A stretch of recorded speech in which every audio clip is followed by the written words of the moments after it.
Hello बच्चों, let's see the question which of the following is true about the ionic solid. तो बच्चों आयनिक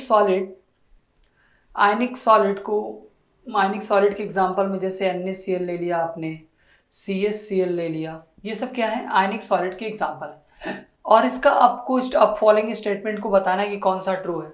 तो आयनिक solid का जो स्ट्रक्चर होता है, ठीक है, अब उसके स्ट्रक्चर में क्या टेट्राहेड्रल वॉइड्स,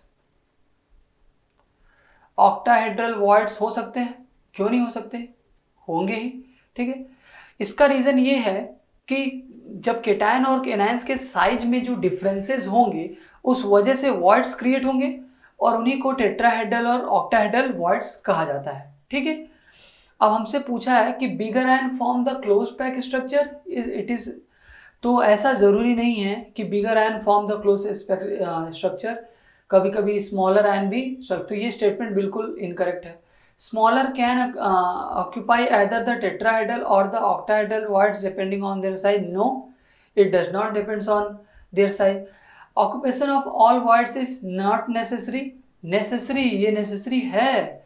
ठीक है, नॉट नहीं होना चाहिए, ये गलत स्टेटमेंट है।